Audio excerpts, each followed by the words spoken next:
in there. Whoa, so epic, that countdown. All right, we are live, folks. Welcome to another episode of our Into the Nexus live stream board game spectacular. It's been a while, and it's mainly our fault. I think it's a fault. Well, it's like we have life. I like a life. We do things outside of board games. Life? Unfortunately, we have to do things that require us to live and breathe and eat and feed the kids and all that good stuff. So we got off the heels of a big. What's that? Excuses. Yeah, I know. Yeah, we got off the heels of a big move. We move a lot. We have in the last couple of years. Yeah. What is this? Your third? We had like part. Oh my goodness, no, it's probably more like our fifth. Well, in the last, collectively. Sure. But we had like part one of our move in the spring because we. Sorry, my microphone's over here, but our monitor's up there. I'm completely discombobulated. Yeah. But we sold our house in the spring, so we sort of moved temporarily, but it was very much a real move because we had all of our stuff like boxed up and everything. And then we had to work and do the channel and stuff in that 6-month period. And then we did part two of our move, which was like actually buying another house and moving again. So it's been real. We took advantage of an investment opportunity, and for sure, it was the right decision. But we had to kind of break away from the content for a little bit, and now our queue is like extremely backlogged. But this is not about our woes. This show is about Gencon. It's about other people's woes. Even though it's about Gencon. Yeah. Unfortunately, this is a year we didn't get to go to Gencon. We haven't gone in a while. Yeah. So this is really going to be your all's show. I know. I have all the questions. We're here just to ask a lot of good questions because I have a lot of things I'd like to know about your experiences with Gencon. But before we jump in, we have to do introductions around the table because we've got some new and exciting guests joining us today. But we'll start with Fetty Gator since he's an old regular. That's a breath of fresh air. I'm sorry. Yeah, no, it's all right. That's right. No, it's awesome to be here. I did get to Gen Con a couple days and ran into Ryan. I saw Bethany. You didn't see me, but I saw you from a distance. Creeper. So I know there she is. But I did see Ryan because they were working at the Dice Tower booth, right? Yeah. We're at the Dice and introduced myself like, hey man, we gotta get you guys on the show. So it's just so awesome to have you guys here. And but yeah, I went to Gen Con. I was there with Julie. We had a great time. I got a couple stories that are pretty fun and good. So but yeah, we'll get into that as we get in the show. So yeah, just glad to be here. Awesome. Nice. And Matt, who's becoming a regular now. Hey, go me. Hey, thanks for having me again. I'm Matthew Ryan. I have a small indie publishing company called MB Born Games. It's on my hat. I didn't see Ryan or Bethany or a breath of fresh air. I didn't see I guess either. They were avoiding me, but I was also there. But I was mainly working, demoing a lot of stuff and having a lot of meetings and stuff like that. I think I got to spend maybe 70 total minutes in the exhibitor hall, through the course of the 4 days I was there in between meetings and stuff. Oh, were you not in the expo hall? I didn't have a booth this year, but I had a lot of meetings and demos in other areas of the convention and stuff. So, but yeah, I'm happy to share my experience and talk about Gen Con as well. Awesome. Can't wait to hear your side of things and how all that works. So, and finally, Ryan and Bethany, tell us about you. Tell us about your channel, what you do. Yeah, absolutely. Thanks for having us on. We're Ryan and Bethany. We have a channel that's appropriately named Ryan and Bethany Board Game Reviews because that's our name and that's what we do. Very unoriginal when it comes to that. But yeah, we just like talk about all kinds of games. We've talked about family games, strategy games. We even pull our kids on board. We talk about kids games sometimes. They are experts in the field of kids gaming. We have some hilarious stories we can share about them at Gen Con because they came with us because it's a whole family adventure. That's right. Nice. Cool. Yeah, we kind of taken a hiatus for taking them to Gen Con, over COVID and all that stuff. But so they kind of had it built up in their head as Gen Con is like this mecca of board gaming goodness. It kind of is. Yeah. All right. Cool. Well, welcome to the show. We're glad to have you, and love to hear about your experience at Gen Con. So, in the same order, I guess. Let's just go around. Gary, you said you've got some stories to tell. I can't wait to hear them. Yeah. Any story you have always has some interesting angle. Well, first off, I mean, see, okay, so as everybody knows, I live here in Indy, so I can get in my bed, drive 15 minutes, and I'm already down at the convention, so it's kind of nice. But I've been going since about 2015, and I don't know. I know Ryan and Bethany have been a couple times. I don't know about Matthew, but man, this may be the biggest one I've been around. They said it officially there was 70,000 people. No, there was more than that. I'm sure they do that for the fire marshals. I'm like, honestly, I'm pretty sure. Like, I actually talked to some people, and they said some of the estimates may have been between 80 and 90. Wow. Because, was it a few years ago? It was about a year or so before COVID hit. They had actually expanded that expo hall a little bit, So I didn't go on Thursday, so I don't know what Thursday was like. I know it was pretty crazy. But Friday, it wasn't just shoulder to shoulder. It was like nose to the next person's back, walking around sometimes. I mean, I'm carrying a bag of games, and I lost count how many times people are kicking your bags. I mean, you just couldn't help it. Like, well, hey, you're kicking my. Now it's the ding and dent, So, but it was just packed, and obviously Julie had never been, and I go, what do you, I'm like, what do you think? And she's like, this is so many people. So, and I get it. I mean, if you've ever been to like big sporting events, and after the game, everybody's trying to be the first one out. And so they pack those railways going down. I mean, it was like that through most of the expo. Wow. Oh, man. Oh, through the expo hall too? Not just in the hallways. No, I'm talking about the expo hall. The hallways weren't that bad. So, I don't know. Sometimes it takes Gen Con a few years to learn some lessons, but what they really need to do is they really need to expand that expo hall more into where all those tables are at. They're pushing stuff out into the stadium, which is great. Keep pushing stuff out there. Right. But you just can't move. It's just impossible to move and see things, and of course, then at the very beginning, you get the running of the bulls. And no running, so everybody's now speed walking. They're like walking fast. Yeah, one foot in front of the other. Power walking. Most walking some of those people have done, but boy, they can move fast, and it's a game they like. So but yeah, it was just pretty crazy. Now the first story I'll tell is like, okay, so we got down there, and I'm like, I was thinking about this, like, I wouldn't mind getting Lorcana for my kids. I think they might like it. I've dabbled in enough CCGs to kind of know, like, I'm probably not going to do it. I mean, after I felt pretty disheartened after Destiny, because that was, Star Wars Destiny. Right. It was such a great game. That was the dice. Was that the dice game? That was big chunky dice, and I was even going to a couple organized plays, and I don't know, what was it, 2 years? I'm like, we're not supporting it anymore. I'm like, okay. Okay. Well, so I'm like, okay, well, let's just get down early, because I wanted to get down early because there was a couple games I wanted to grab, and doing this for a while, you need to get down there at least an hour early, at least. So we got down there about an hour and a half. So actually the expo hall now opens at 10. Used to open at 9. So now it's like 10 to 6 instead of 9 to 5. Wow, okay. Yeah. Oh, wow. So that helps. You don't have to, get there at the butt crack of dawn. And so we get there, probably around 8:30ish. And I'm like, okay, let's just go stand in the Lorcana line. The Lorcana line was already outside the doors. Okay. But, there was a big fiasco the day before on that Thursday. I mean, so there was a bunch of people lined up for it. Right. And then the way I understand it, talking to a couple people down there, is that evidently there is some rules for distributors and, booth people, like you can't form lines. You can't have lines.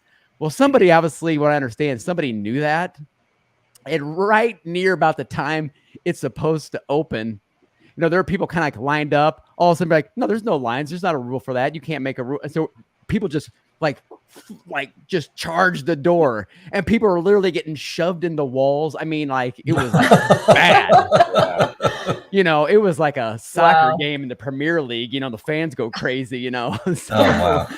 And so I have a good friend. He actually works with Ravensburger, and I heard there was some pretty interesting conversations later on in that day about how this was going to go. So by Friday, they had made a lane down the middle of the hallway next to the expo hall doors, and that's where the Lorcana line was going to be.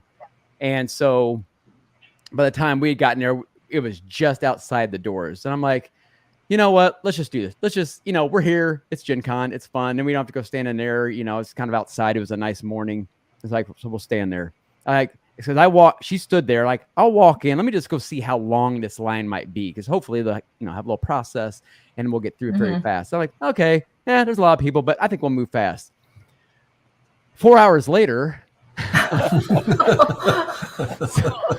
Only four? Only four. And I mean, by the way, so about 30 minutes, like 9:30, all of a sudden we start moving, right? So 30 minutes before the doors open, we start moving. By the way, that line had gone almost the whole way down. Oh, I forget what street that is, down the side of the convention center. Okay. Wow. And I'm like, wow, there's a ton of people. And there's, of course, a ton of people inside, but they started kind of pushing everybody forward because they started letting some people in around the booth area so they could get this process going. But it was slow. And we finally got there about, probably a little after 12. And we got our Lorcana and everything. But what was funny is right when we got up to there, they were already almost ran out of everything. The only thing they had were starter sets and boosters.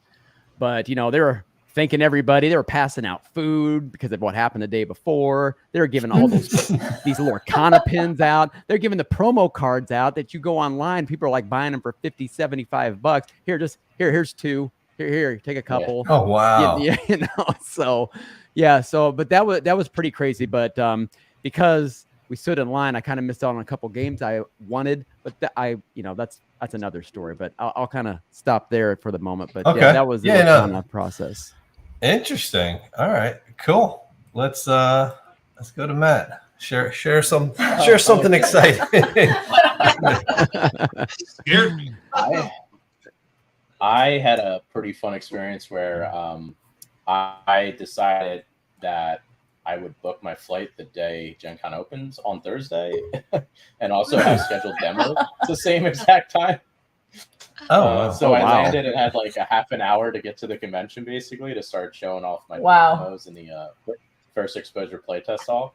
I made it, which was nice, but then I had demos scheduled, until like 6 or something, and then I had a little break. So I always get Airbnbs when I do conventions as well, just because I like to walk to conventions, spend some time outside, in between.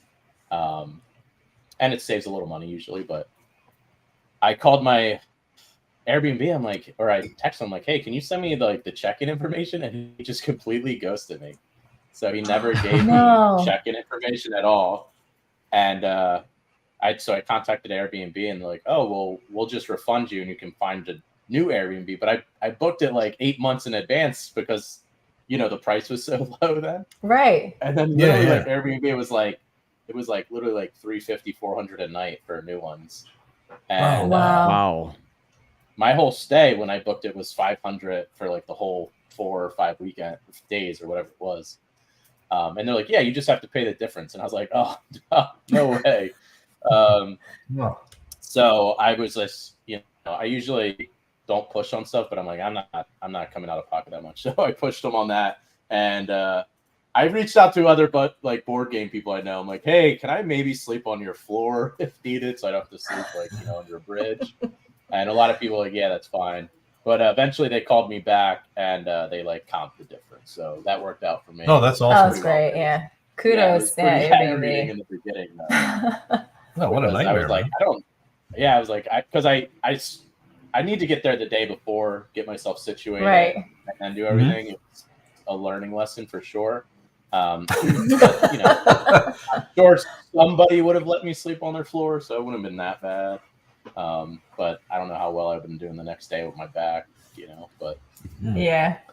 Ouch, so that man. was. I will fun. say this: if anybody is watching for like next year, and you got a question, you can't find anything, let me know, because you know when you live in the area, you kind of know. Okay, if you go to this town, it's going to be a lot cheaper, and it's right off the interstate, and you're going to be just as fast getting into Indy and out.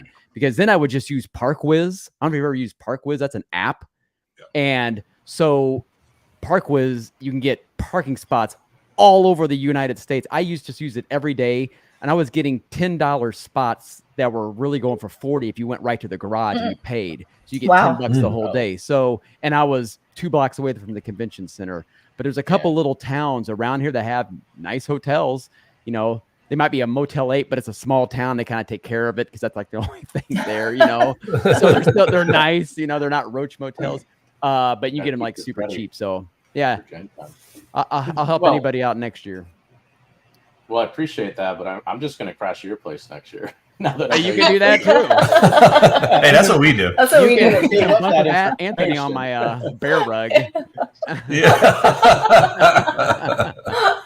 Oh man. All right. Well, Ryan and Bethany, how did you fare at Gen Con? And was this your first Gen Con? So my first year at Gen Con was 2013? 2014. Oh, I see you. Well, wow. You've been in this. We're grizzled veterans at this point. Yeah, you really are. But obviously, this was kind of our maybe our second year going as press or media or whatever. So it was a little bit different of a story. You know, we're used to playing a lot of games. We're used to going to events and fun things like that. This was a lot more like meetings and work. It was kind of a work trip in a way. Fun work trip, but still work trip.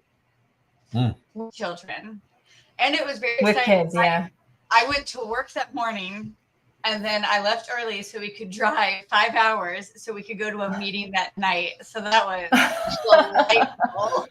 It was a long time. It was fun, but... Yeah. I mean, it was still fun, and the kids were great and everything, but it was just like a really long day for that first day. But it was fun. I kept saying, you know, it's the best 4 days of gaming, and I'm like, I think it might be 5. There were a lot of events that were happening Wednesday afternoon. Yeah. I'm like, they're just trying to like sneak a little bit more stuff in there. Yes. Stuff. But there was a lot of things happening Wednesday. And then Sunday, of course, everything peters out at like 1, 2 o'clock. So it's almost like everybody's packing up. Yeah. So it's like it becomes 4 days, but it's because it's Wednesday night in yesterday. We're like a weird family that doesn't like our kids have cell phones yet, you know. Sometimes I see kids that are like 3 years not old. weird. You know? Okay, weird. But so we gave our kids walkie-talkies. I thought that was a fun nice. cool. Oh, that's cool. They're old enough to have a little bit of anonymity. That's not the right word. Talking, that's the word. And they were just walking the halls and having a great time. Always within 1 aisle of us, so that we knew where they were. The walkie-talkies was really within walkie-talkie range. It worked out super well. It worked out perfectly. Yeah. Now, to give everybody some context, how old are your kids? 10 and 6. 10 and 6. Yeah. Awesome. Okay, cool. Yeah. Yeah, they're 3-year-olds, and we just let them wander around Gen Con. Okay. 6 and 10, they said. Yeah. So, how did you guys do with as media, going to meetings and also managing having the kids, especially that first night? Did you sort of tag team, or how did you manage that? There was a few meetings that we tag teamed. I'd go to one, she'd go to hang out with the kids, or vice versa. And then my brother-in-law was there, or my brother-in-law. Nice. We watch the kids whenever there's a longer. Right. Late at night, then that was available to us as well. Oh, that's awesome. Otherwise, cool. we just go to our meetings. The kids would just we let them, within 1 aisle of where we were, they would just kind of go check out, look at some minis, or look at whatever games were in the next or whatever that they were into. They're supposed to check in with us on the walkie every 5 minutes. It worked great. It actually worked great. Yeah. That's so cool. Yeah, so that's where we're at. Like we're kind of like trying to figure out how is this gonna look Yeah, I mean, it's going forward, and how do we do this? But it is. Yeah. You're at a level of stress that a lot of people aren't going to be adding to themselves, but it's almost like an adventure for them, and it would be almost cruel to exclude them from it because in their mind it's this huge like fantasy. That's right too. They just built it up and they love the crowds and the excitement of it, and to be like it'd be easier if you weren't there, so you can't come. So a really great section, and it's kind of not talked about a lot because a lot of people are all about new releases and a lot of stuff, and we are too. But at least once a day, we would go and do kind of a kids nerdy craft at this place called the people running it called Motley Kids. I want to say, okay. They'd build like a dice tower with the kids, or build the kids would be able to build their own dice tray, or little activities like that were kind of like geeky themed. That's neat. Yeah. Really great. And it was nice because it split up the day of stuff that we have to do. Now we can focus on whatever you want to do, and then stuff that we have to do. So it kind of like really worked out extremely well. Oh, that's great to hear. That's cool. Yeah, really cool. I'm glad that it's encouraging. Yeah, that it actually is feasible, and it gives us hope for the future. How old are your kids? Well, we have older kids. We've got them old and we've got them young. Yeah, who aren't really into it, so they don't want to go. But it's the younger ones we would probably try to drag, but they're just like 1 and 3, right? Yeah, so like just turned 1 in May and just turned 3 like last week. Yeah. So we actually they're little. When they were that little too. And we just we were those people the first year that we brought when she was like 1.5 years, and we brought a jogger, and I will never do that again. I felt horrible. Oh, right. I didn't know what it was. You know, I'm going through these halls. I'm like, oh my gosh, this was a horrible idea. And we were trying to consider it, right? We try to stay on the outsides and be as as conscientious as possible, but. Man, some people actually were pretty aggressive and mean about it too. Yeah. There's just no room. You can't even. No room. Like, especially if Gary was saying they were. Yeah, you just can't. Even if you're not carrying anything, just to get through the crowd, there's just nothing. Right. I mean, I couldn't even imagine. And it just seemed a little more intense this year. It's like, okay, it was. I understand. Pent up. I understand some of you have not left your house in 3 years. However, let's remember some of the rules of engagement, which just normal people do. You know, I get it. It's fun. You know, you're running in, you're trying to get your game and everything, but it was just, I don't know. It just seemed there was just a lot of disrespect going on this year. It was just bizarre. You know, it's like, and it kind of shows, you know, with the amount of people that were there, it's still fun. You know, I don't want to knock Gen Con that much because Gen Con's a lot of fun, but people also need to understand that it's primarily an expo thing, right? For buying games and stuff. And there is a lot of gaming. There, but it is so hard sometimes to actually get games in because there's so much going on. And I know you've been there when I've been there, and it's like, I'm trying to think, have we even played a game at Gen Con? We played a game in my. We always played back at your house. Yeah, we played at my house. We had Selena's taught us a few games at Gen Con. Oh yeah. Albeit we were taught incorrectly. There was that. Was it Newton? I think was one of them. Yeah.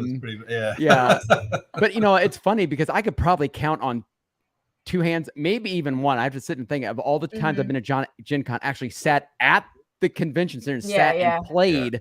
Again, that doesn't happen. It's so hard for it to happen. Yeah. Or just get people to meet up, because people, when they get there, like, okay, we're gonna meet up. We'll meet up in 15 minutes. Okay, well, where are you at? And you find out, oh yeah, it's gonna be 30, 40 minutes before you can meet up with me. So right. Or you're like looking around, like, I'm by the big E.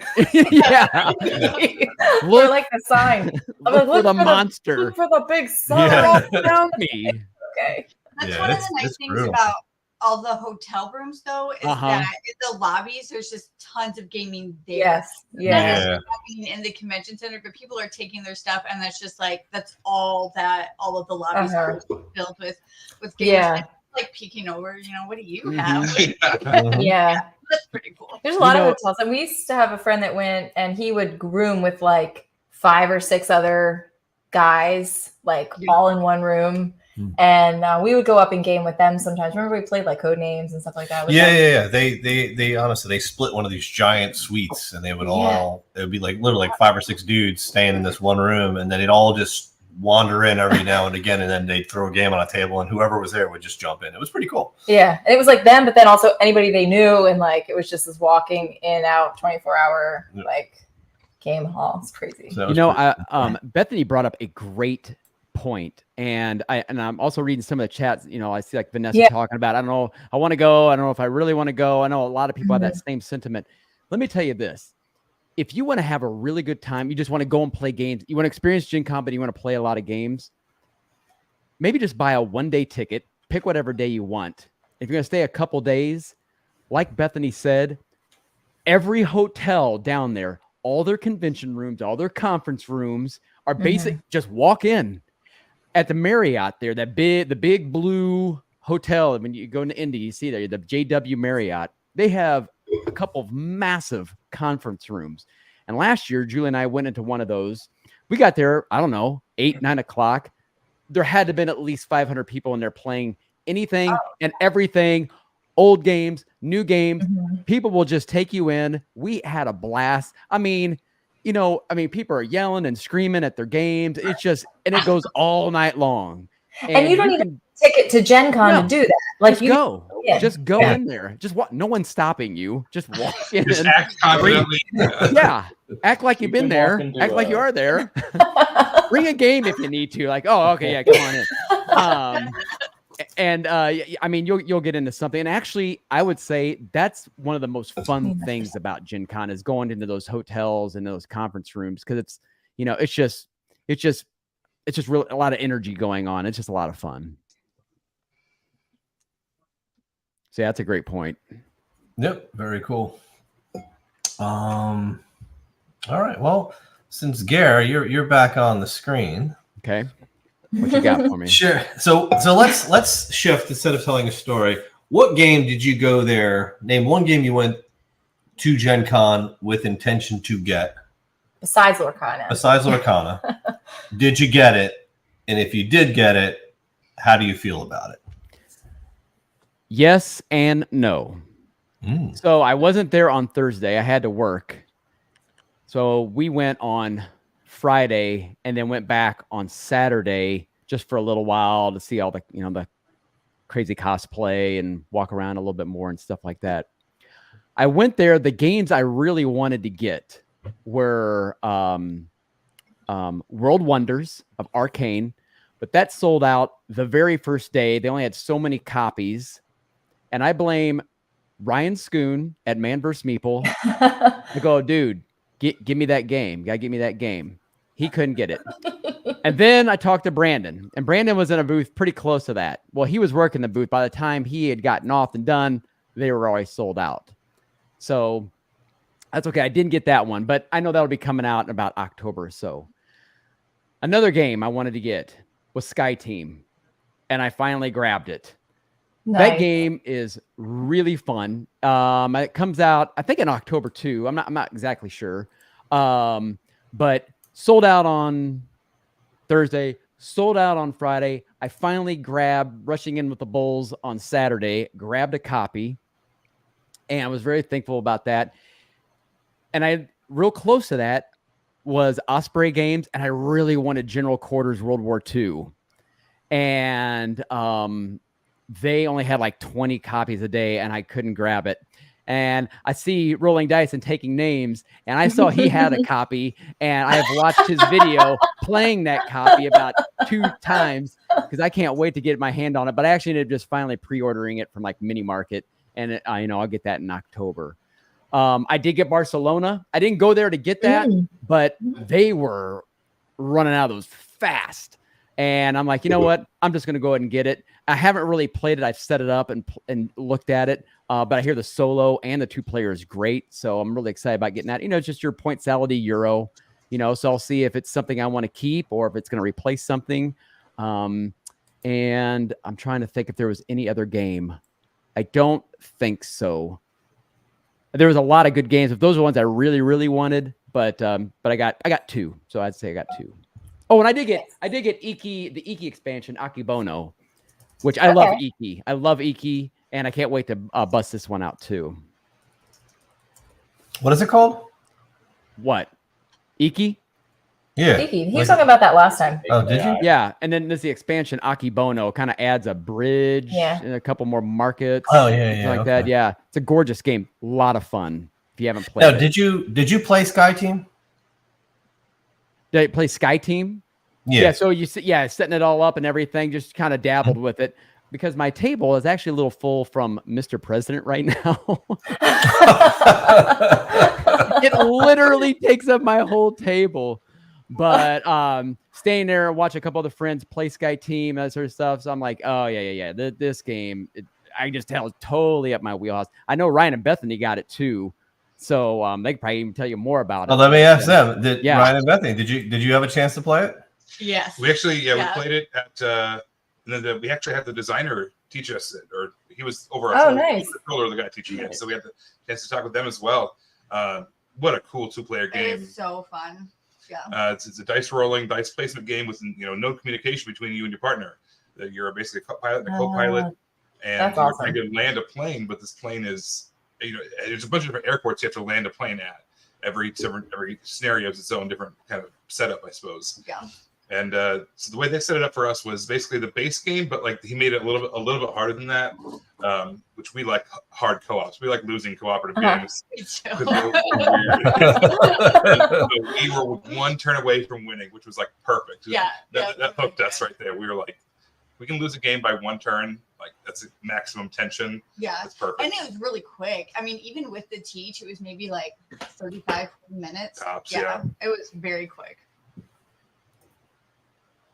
Cool. That's one we definitely really interested in. I think we would enjoy that. That would probably be. It's probably like one of the few. Like I like those mind games where like we have to work together without actually like communicating. Right. And most of those are like party games or something, and he's not like as into those. So I feel like this one we would actually the theme would get you in. Would get me into it, and it would hit on the mechanics. Yeah, I'm excited for that one. Yeah, for sure. so I think it's thinky and all those modules, and they can mix and match them. Yeah. I mean, I wish more games did that. It's like like I've talked about before, First Class. You can add these modules. There's a few. I mean, it's games out there that add Stefan Feld likes to add massive modules, but I like this game still, even with the modules, is still pretty quick because if you're not paying attention to them, you're crashing pretty quick. So yeah, it's puzzling. It's fun. And they got all the airports from all around the world and even kind of base each scenario to what's going on at that airport, which is really kind of interesting. And neat. That's really neat. Yeah. We're going to have to, do we know when that's coming out to retail? I don't. Like I said, I think it's October, so keep an eye out.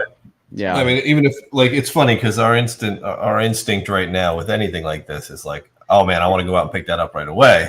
But then I'm like, I look up and around us, and I'm like, wow, I don't think I would go buy it, and then we wouldn't play it for about 4 months because we've got it's a separate conversation probably because we've talked about this before. Like we parse down our collection a lot. Like a lot of stuff is going up for sale because we just simply don't have room. So we're really keeping to our we're only keeping as much as like these shelves can hold in this small room. Yeah, and we're already over capacity. Yeah, and when we say a lot, we're selling. We're talking about 500 games. Oh yeah, easily. At least. Easily.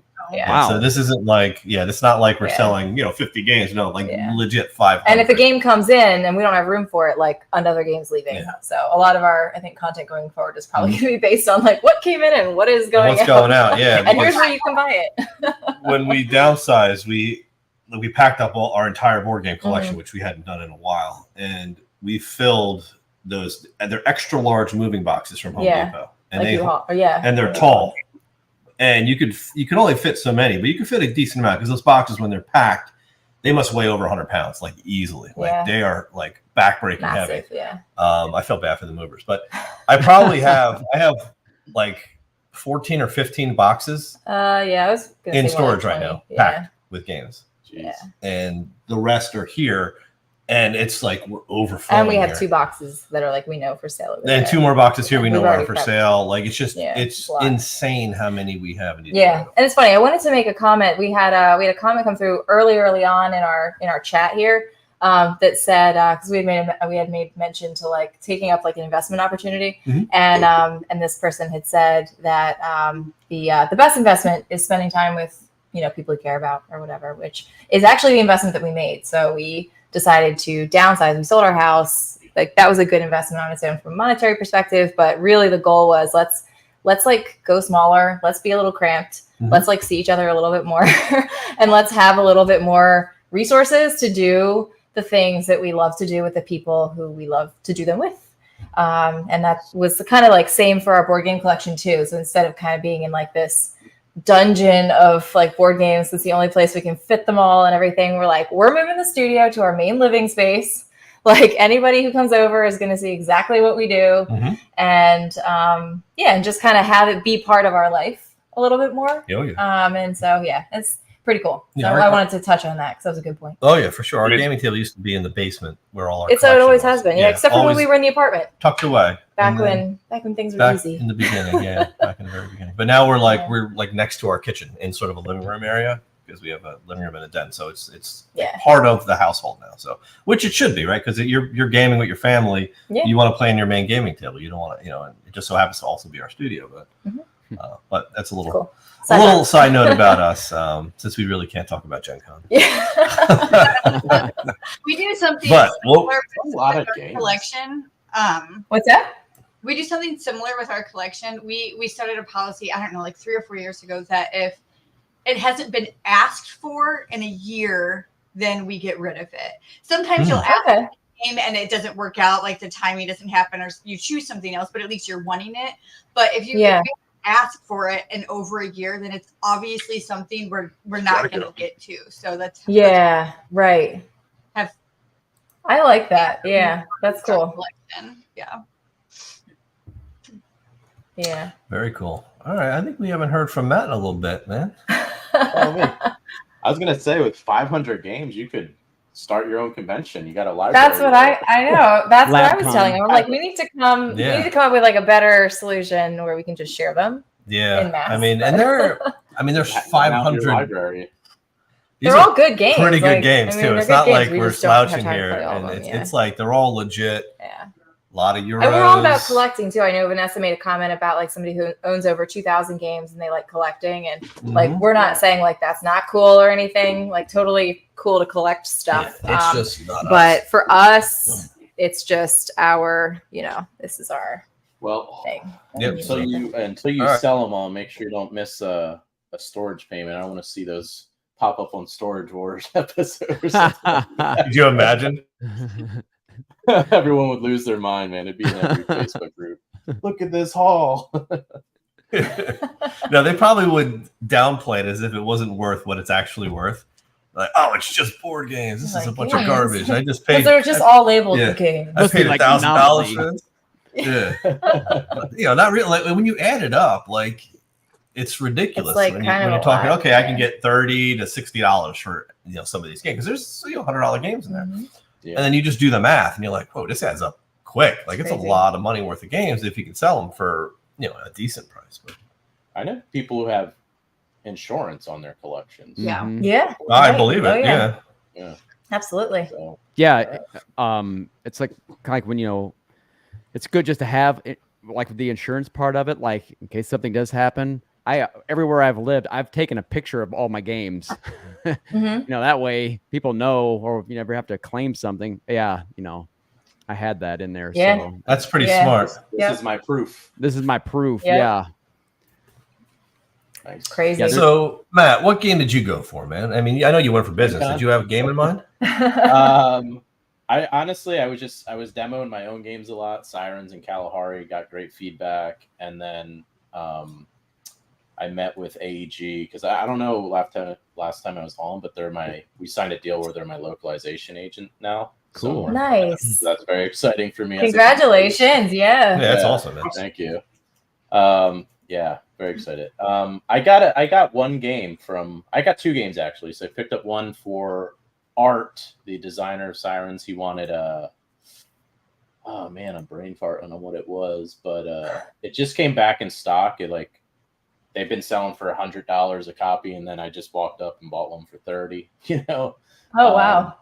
Yeah, whatever it was, I'm brain fart. And then I got a game from my friend, Mission Control Critical Orbit, and that's 3W Studios, and they're just friends of mine, other publishers, so I wanted to support them. They had this cool like badge like NASA on it, and it's like I don't know, it had a bunch of other things in it. It was really cool. Oh, cool. They got that. Is that kind of like a Captain Sonar-esque type game? Yeah, it's like you're supposed to be. It's like real time trying to save a stranded astronaut in space. I haven't got to play it yet. It was more like, oh, that looks cool. It was like some bundle deal, so I wanted to support them. But outside of that, yeah, I went more for like work, and I learned a lot of stuff for next year that I'm going to implement and hopefully try and get a booth. I know it's really hard to get a booth there, but every indie, like I have a lot of friends that are indie publishers and stuff, but they're just telling me like their sales were crazy. They're like, I don't even have to try. Like people just come up and they're like, I'm buying that, and that. And you're like, all right, here you go. You know, like meanwhile at Origins, like to make a sale was a lot more difficult for some of them. So they were just, I felt, you know, I was happy for all my friends that are publishers there, and they did really well. I knew a lot of people where every day they were having to, you know, there's a marshaling yard where people keep their trucks with product, and then they would have to refill their booth. Either you get an hour, I think, after the hall closes or an hour before the hall opens the next day. And then I know Bridge Distribution had to drive up a truck full of product just for all our clients up there because everyone was selling out of stuff. Because, you know, what Gare was saying earlier, that there was 90,000 people there, you know, so stuff was just selling like crazy for everyone. So I was like, man, I want to be there. I want a booth there next year, and I want to run demos in this stadium. My friend was showing me how he ran all these demos, the whole convention, and I just learned a lot for next year. So I'm excited to actually get to hopefully bend it next year. That's cool. You know, there's usually every year there's, you know, a handful of games that are going to be super hot, and it's, you know, they'll be like limited amounts each day, or, you know, they're gone the first day, like World Wonders. But for whatever reason, you're right. I mean, booths were out of a lot of stuff, even by Friday. Like, you guys already sold out of that game? Okay. Yeah, it was great. You know, it's sometimes, I mean, I get it. I'm not, you know, I don't make these games, you know, and all, like, I know with World Wonders, they shipped in 450 games, like from overseas. You know, so that's why they had some there. But, you know, I don't know. Maybe it's just me. It's like, bring. Do you think that? I think they're going to sell these games. I was going to say, like, do you think that they didn't want to have to haul back or send back? Well, there's always that. That's part of it. Because always, like, they just wanted to be conservative. Because one of the tricks was anticipate the need. One of the tricks used to be is, and Ryan might know this, go on Sunday. Around 3, 4, or 5 o'clock in the afternoon, you'll get a brand new game at like 75% off because they do not want to haul that back. You know, dice, cards, games, whatever. This year, I don't think they had that problem. So it's kind of like a push your luck game in a way. You know, it's like this is how much we are bringing based off the anticipation, but also we want to make sure we don't have to, you know, spend hours and hours hauling everything back and so much money sending it back. So you base your orders based off of that. So we had meetings with like Kurt from Smirk and Dagger, for instance, and like all of their games that they had previous sales on, and they were doing all the math on all that stuff. And they were, you know what, even still, let's bring in a couple extra pallets just in case. And all those went too, you know, like Boop and the new Halloween Boo and so like that. They had to bring in. I think they were part of that shipment that came in and brought another 300 copies for Saturday morning, and even those went instantly. Just unprecedented sales. I think the pent-up market demand of people just excited to get out there and spend some money on some games, I guess. You know, and maybe you're starting to see a little bit more of it every year. Look, I get the whole thing. Surprise! There's a brand new game no one ever saw, and all this sort of stuff, and then nobody can get it. And once it come out, like in 6 months, you know, it's something like that. Right. If you got a good game and it's already out there, you know, content's going to be coming out soon. Say it's like a Sky Team or a well, obviously Ravensburger had theirs ready to go, but it doesn't. I don't think it takes a lot to just get out there in your social media and kind of get a feel, or just set up pre-orders so you'll have the stuff. Yeah, right. I mean, I assume you want to make money. You're going to sell it at face value. So more companies. Hey, look, just a lot of companies I've seen do that whole pre-order it and pick up at Gencon. You know what I mean? Yeah. That way they know they've got hundreds already tagged for sale that are already going out the door, right? And you don't have people being smashed in the walls. Yeah, exactly, right? Because they can come at their leisure to get their game, right? Like I think that's ideal. I mean, I would be interesting to kind of hear. Well, I mean, like Matt, you're a publisher, but like to hear sort of what the strategy is behind what a lot of like publishers do to sell their games. Like, are a lot of these publishers going, look, I've got X amount of copies I'm already selling to like a distributor or something like that. The distributor's selling this many copies for me and I'm okay with that. And I don't really need to sell. Like, I'm not looking for this game to sell for the next 5 years. I just want it to sell for the next year. And I want to sell X amount of copies. And I know that they're going to get into the stores. And that's all I really care about. Cause then it's on the stores to sell them. I don't know how that works. Like if the store is selling it, I'm guessing they've already bought it at some kind of value from the publisher. And maybe that's all they're really looking to do. So if they get a few extra copies out at Gen Con, maybe it covers their cost for the booth, plus a little bit, and then drives hype, maybe, which helps them out. But I don't know. I think we've had this talk a lot in the past couple of years where like games come out and they're not really coming out to stand the test of time. They're just kind of coming out so that people can play them for a year and then they can come out with another one the next year. You know what I mean? So I don't know. I don't know if anybody has thoughts on that or those booths are not cheap either. Yeah. Oh, that's what I'm saying. Yeah. Like, do you know what kind of the pricing was this year, Matt, on a booth? Pretty sure like a 10x10. And again, it's hard to even get a 10x10. I know people that have 10x10s and they're like, please let us buy a bigger space. And they can't. They have to wait years before they upgrade up to like a 10x20. But they have something called the Entrepreneurial Alley where first timers, so that would be like my chance to get in. And then if I do well, they might allocate me a space next year or something like that, But I'm pretty sure a 10x10 was like, it was like 2,300 or something like that. That's not bad, actually. For the whole con or for the day? The whole con. I'm pretty That's sure. cheap. I might be thinking of a different con, but I'm pretty sure that's what it was. Because I know 23,000. No, Origin. Well, I have a friend who had a 20x20, and he's like, "Yeah, it was $12,000 for him." So maybe it was a little bit more. Okay, I don't know, but 20x20 is pretty big. That makes sense. Yeah, that's pretty big. That's 4 10x10s basically. Right. But like Origins, for instance, is like 1,100 for a 10x10 space. And that was the thing too. A lot of people will send product to Origins, and then they have it wrapped, and then there's a program where they can have it forwarded to Gen Con. Oh, that's cool. Yeah. So that's and they'll warehouse it. Yeah, but after Gen Con, it's like, does that program exist? Maybe for PAX U, they could do it. I know a lot of publishers also either they'll wrap it in pallet and send it back to wherever they send it, or I know a lot of publishers get storage units and keep stuff in them year round and then just have product there next year and bring more kind of situation instead of. But I've talked to publishers that share storage spaces and do things like that as well. Unless you have people walking out with the pallet. Yeah. Well, Matt was smart enough to not be on camera. I just looked on that, and they're trending number 2 on BGG above Lorcana now, and I guess they're getting all the bad ratings, so they're getting. Oh wait, the alleged conspirator Castle Assault or something like that. Yeah. Yes. Are you serious? Their game is trending. They're clicking it. It's getting clicked. Well, the BGG algorithm is just people clicking on things, so it's more or less just the game's getting clicks. It doesn't mean it's getting rated high. It's getting rated poorly. It's getting 1. So I rated it 10, and I said for balance because everyone was giving. There you go, man. You gotta keep it real. What's so weird is we haven't really heard any more about all that. Okay, all we know is that you just see a picture of them walking. Okay, well, if they're in a convention center, they're just walking with a pallet. Obviously, then if something was missing, right? It's like, who these people are. Why have we not heard any more about this? And I They mean, actually wore their shirt for their. and they wore. You're right. Right.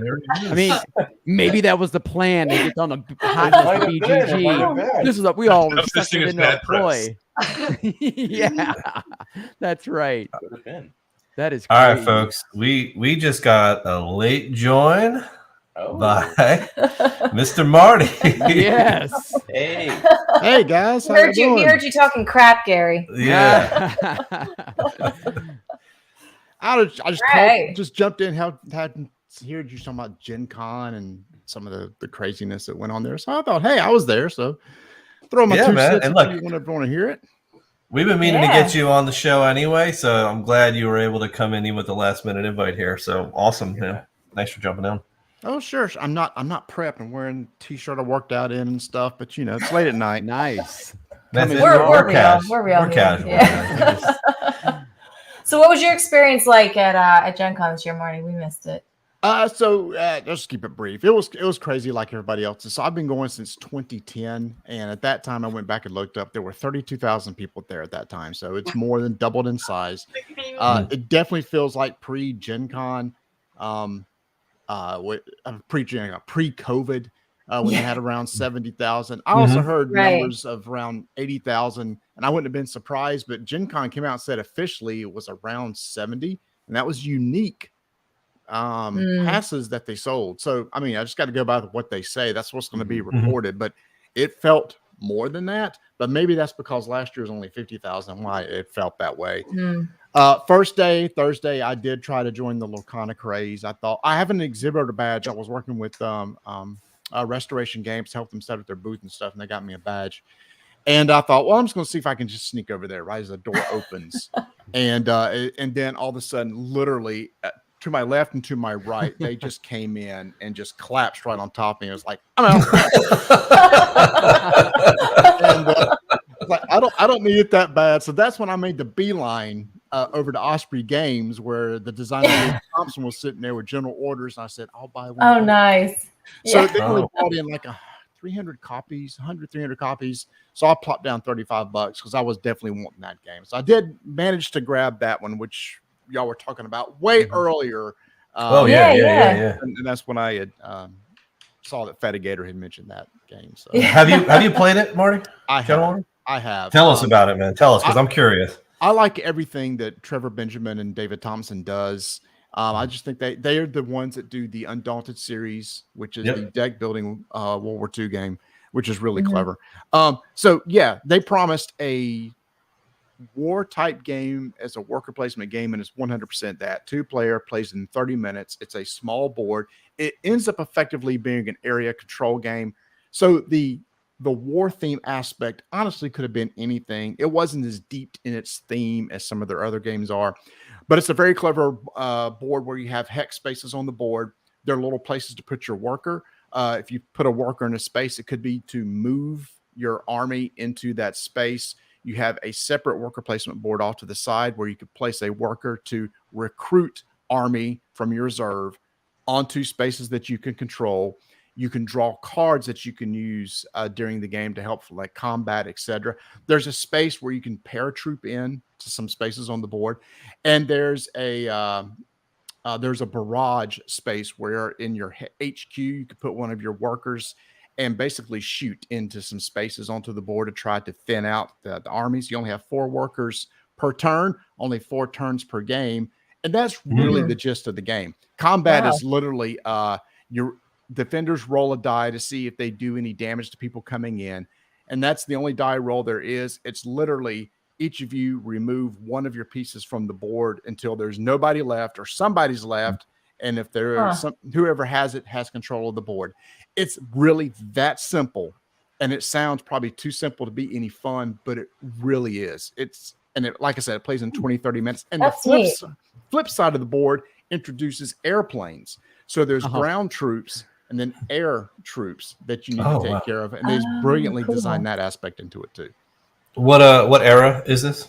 World War II, and it's supposed to be a Pacific theater type theme. Again, the blurb in the rule book, that's your thing. They say this is based on this particular theater, but this is very much an abstract game. They aren't saying this is analogous to any battle or anything. Right. Okay. But it is the Pacific Theater, so it's American and Japan? Yes. I'm trying to think. I'm not even sure they even said American Japan. I think it's literally just two forces. I don't just think two forces, loosely based on the Pacific Theater. Yeah, I think one's yellow and one is blue, and I don't think they have. One's red, white, and blue, and the other one is. Yeah, And I hate blue. That's pretty cool. That's awesome. Interesting, but I it's piqued my interest for sure. I think Gary, you picked up a copy of that as well, right? No, I couldn't get Oh, a you copy. didn't? That's what he couldn't get. You couldn't get. Oh, that's Marty right, bought 'cause I the knew you last wanted one, it. so I. Oh yeah. He did Well, this in my face at Gen Con. I'm guessing that sold out on day one.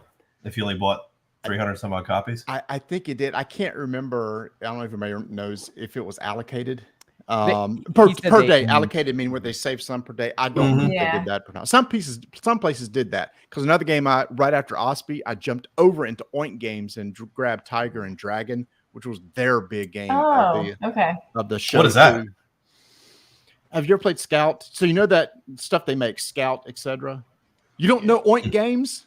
No. All right, stop the stream right now. All right. It's like, I'm leaving this stream. Who are these Literally people? go by Oink Games. It is a small. I saw Matthew showing it. It's a small box game of cards, and it's some of the most clever games. Scout was like game of the year last year for many people. Really? Grab a copy of Scout. Huge. Like, go order it now. It's really Okay. good. I got it. I'm on it.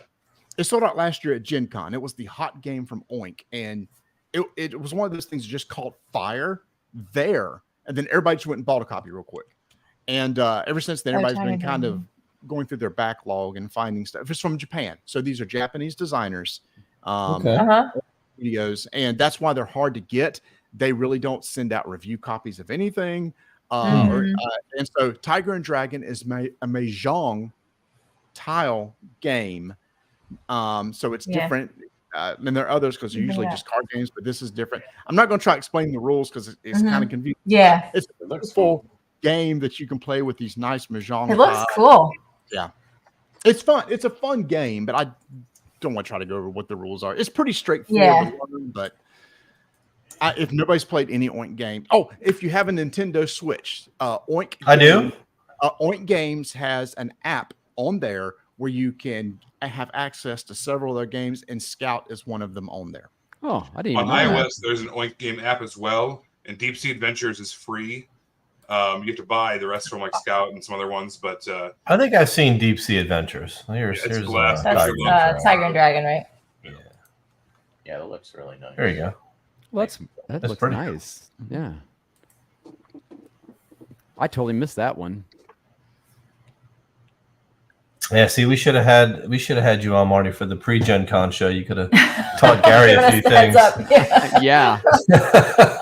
You go for that one. I'll go get this one. Yeah.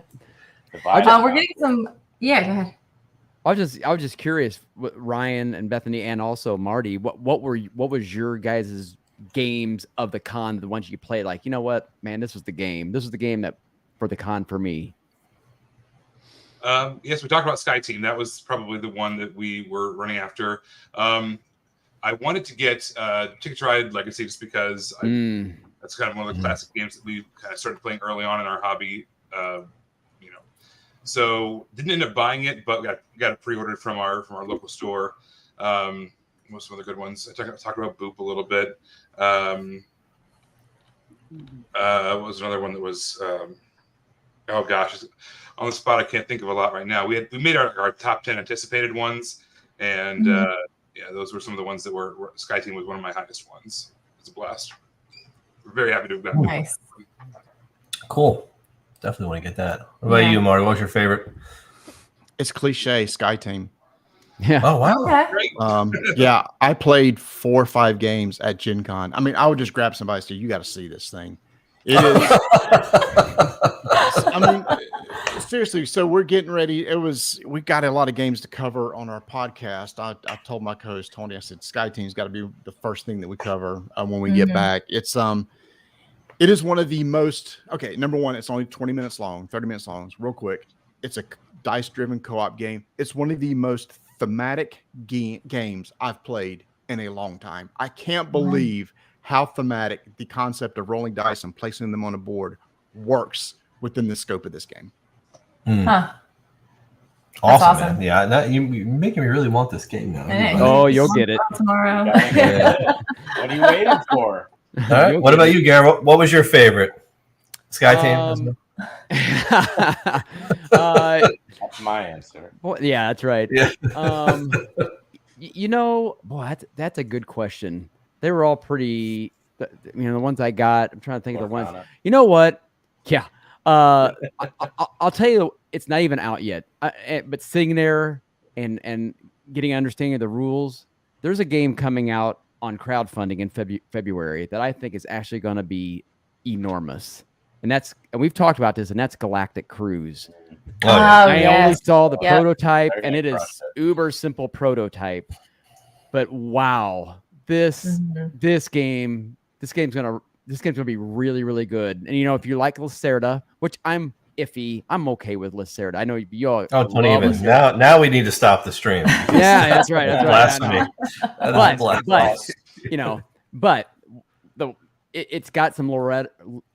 There's some influence from Lacerda. Let's just say that. Okay. And the theme is cool. I mean, you've seen the box cover. It's that old timey rocket ships, and and you're building your rooms inside this cruiser and stuff. And this game's gonna be really good. So if I had to just pull something crazy out of the hat, it would have been that one. Like, that's the one I'm most excited for after seeing.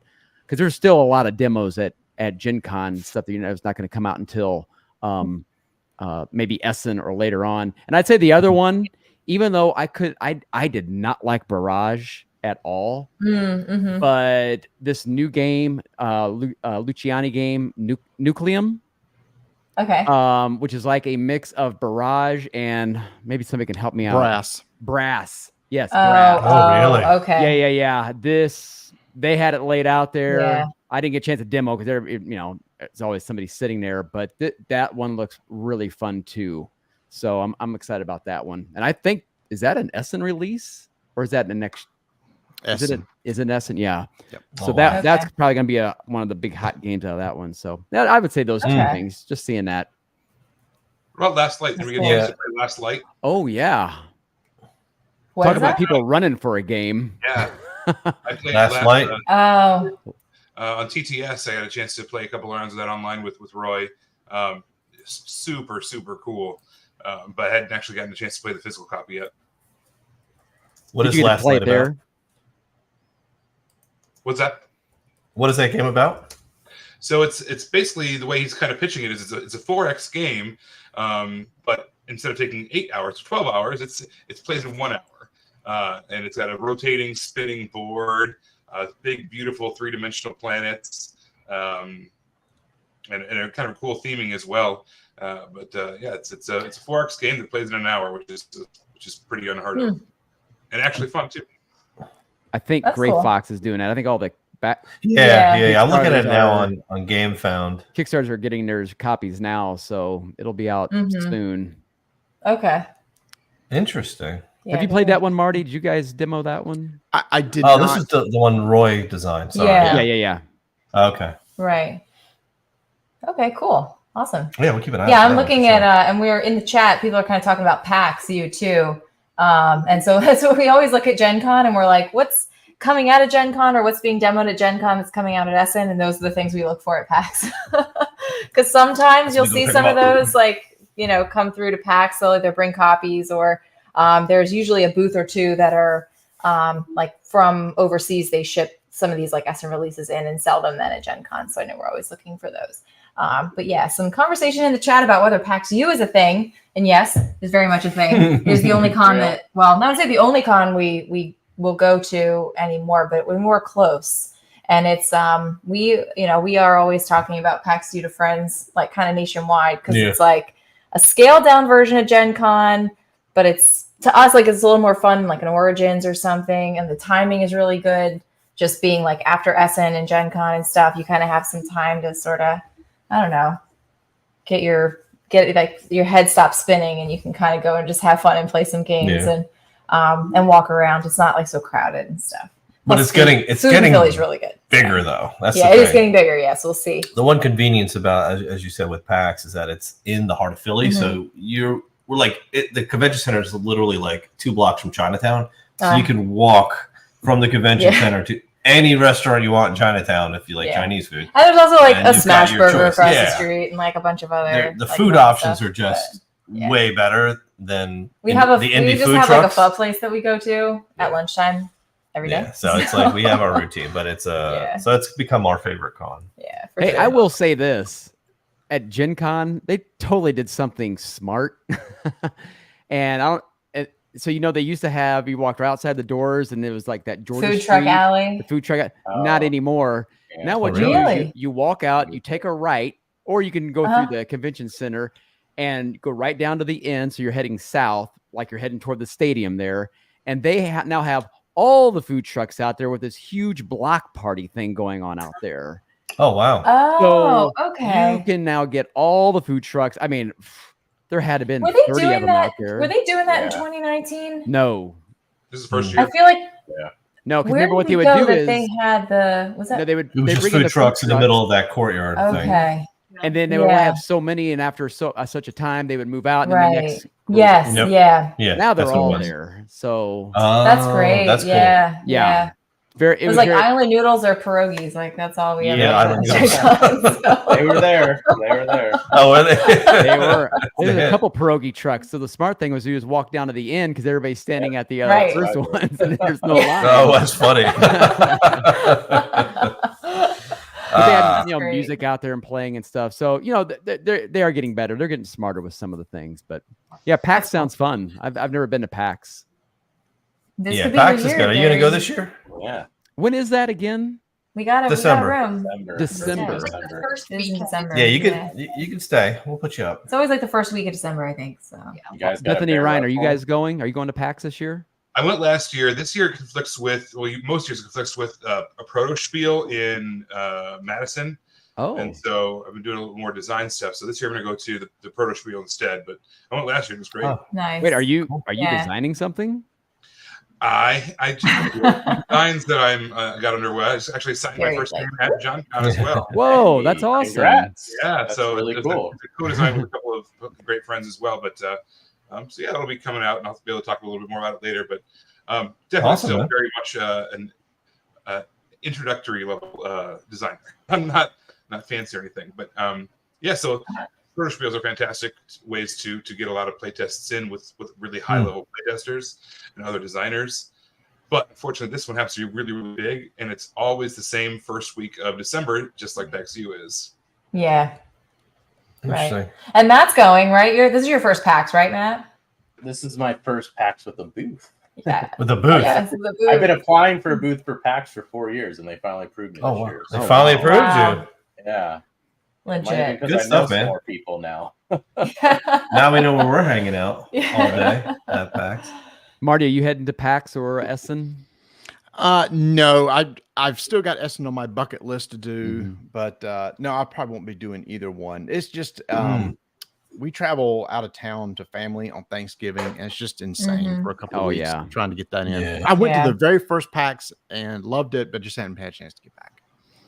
Yeah, I think that is the one thing about PAX that we always kind of lament when we get back is that we end up with like all these games that we have been excited about, or that whatever we want to play, we pick up, we fall into the excitement of all that, and then like nothing gets played because we have the holidays and then the New Year, and then like everybody has a Kickstarter coming out, so we start working on that kind of stuff. So that's where we fall into our trap. Yeah. So we're like. We told ourselves today, like this week, we're like, we need a strategy.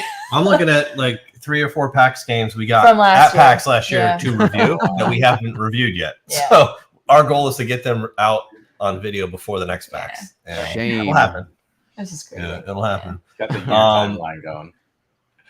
Yeah, for sure. So we're about an hour and 15. So I think before we're probably going to call it, and I think next episode in 2 weeks, we're going to cover what we wanted to cover on this. What we didn't get to is expansions, because there's some really good game expansions coming out for some really big games that has, I think, most of us on this call pretty excited to talk about. So we'll definitely bring that, do a little more research, get some more context and some good samples of games to talk about. I think you know, Gary's been sharing them on our internal chat all week. So yeah, if I could also, you know, not only expansions but some remakes of some classics. Oh yeah, reprints. Yes, like relaunching some. Actually, you're 100% right, because we just got a review copy of a remake of a game that I had bought years and years ago. Got rid of it because I hated the production quality of it, and I'm hoping that the reprint I'll enjoy a little bit more. It's called Healthy Heart Hospital. It was one of those, I think Victory Point Games did it initially. So it was like, you know, where you have the sooty fingers when you're trying to, they give you that paper towel to wipe the chips like laser cut. Because they laser cut all of it. And it was just real base. Like, no, all their games back in the day were like laser cut. And they give you one paper towel with their brand on it to wipe your fingers out, because everything's like charcoal, and then you would punch everything and your hands would be black from soot.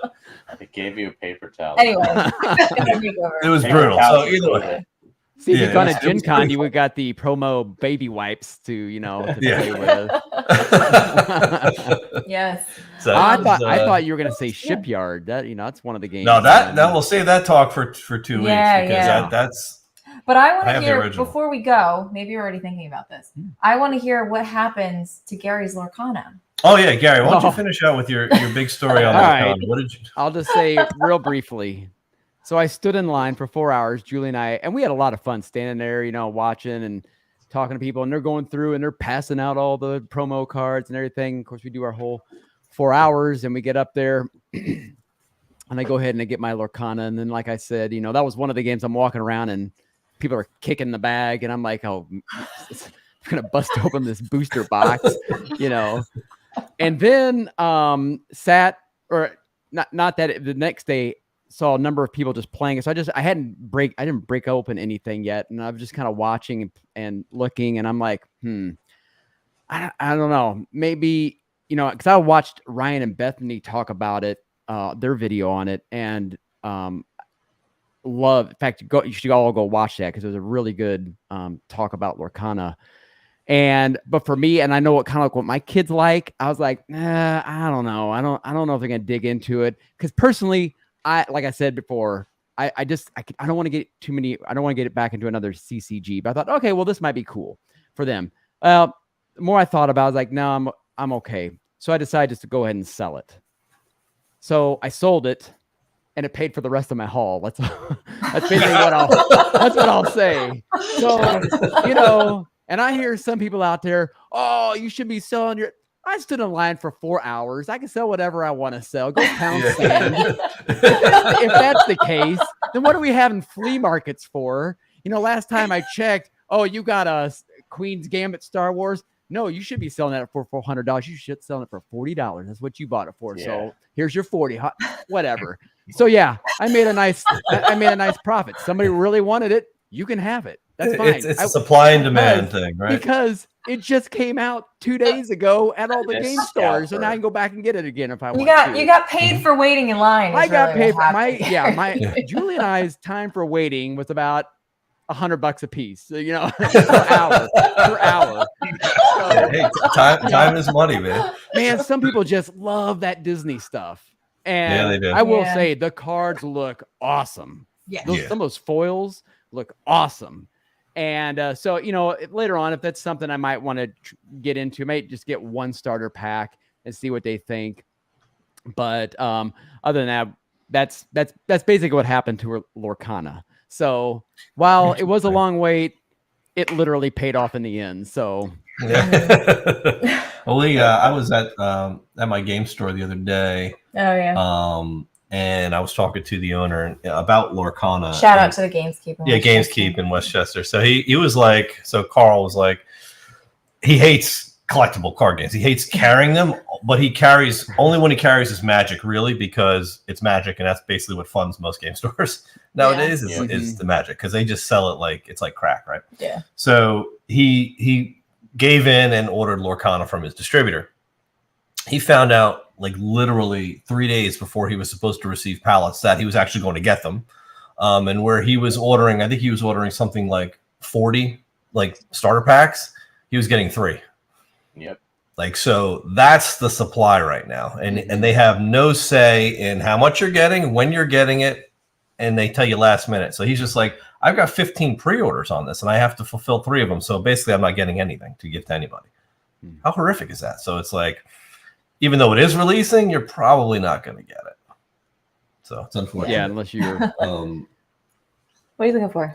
Which is too bad because which is too bad because all this, like support your local game stores, and we're going to have this, and then they finally make these games that people want, and then you can't even get to the local game store, so they can. They were supposed to do it for them in that sense because they were trying to include them, but this is what I picked up instead. So I got the new Marvel Champions. I love this game. Is to me is like crack. I keep buying all. He loves it. It's such a good game. We really love Cable and Domino. Come on. I don't know if any of you are into it, but with Juggernaut, come on. So did they ever bring? I was into it for a while. Did they ever bring out Nightcrawler? I don't know. I don't have Nightcrawler. I don't think he's out yet. Marvel character. Now they're running through the X-Men now, so there's a bunch. Yeah, so they've what I thought. Yeah, switched, all the new. But this is the whole X-Force they call it, I guess. Oh, okay. It's Deadpool's group. So like you've got Domino and Cable now. So I'm waiting for Deadpool. That's all. But. Well, Ryan and Bethany, are you still digging Lorcana real quick? Yeah, we went to a release event Friday night, and our store got their product Friday afternoon. Wow! Oh wow! It was supposed to be delivered. Was it the day before? The driver didn't deliver it. He actually had to go to. He had to go to UPS to actually make sure that he picked it up himself and got it. It was wow. So they put us on standby and said, "Hey, we might not have this event. It might not happen at all. We have stuff on the way." But it was a great. We brought our 6-year-old and our 10-year-old, and we had a great tournament. Kind of a treat. That's awesome. Learn to play. Yeah. Awesome. There's 27 in the tournament, plus a few more that stopped by just to buy packs and But it was. I will probably end up getting it. Probably once it's out. Matt, did you have it? Did I see you flashing some Lorcana cards at the beginning of the stream? I thought I saw those. I bought these from Gary.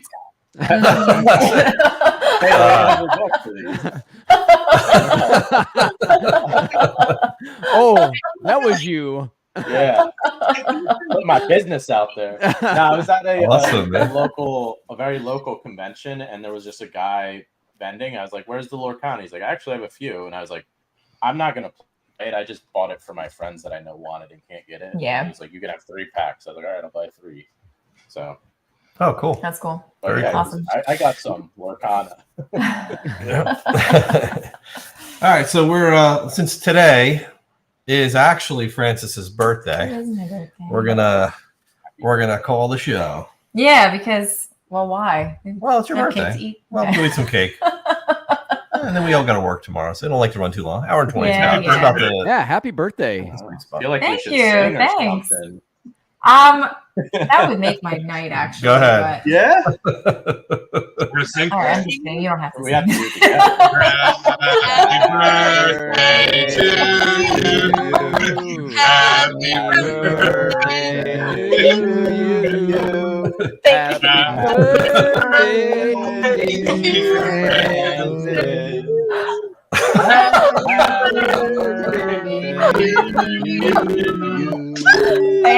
Thank you.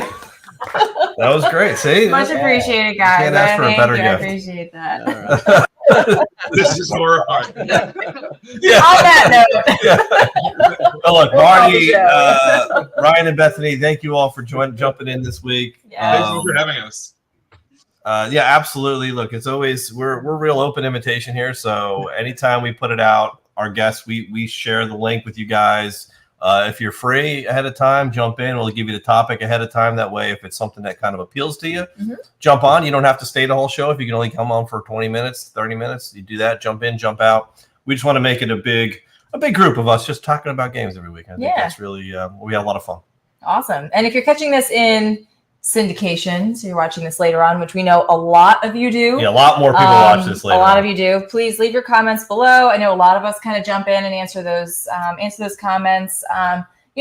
join the conversation as if you were live with us, and we'll continue the conversation there. Yeah, awesome. Thank you all. Have a great night. All right, we'll see you. Night. Bye.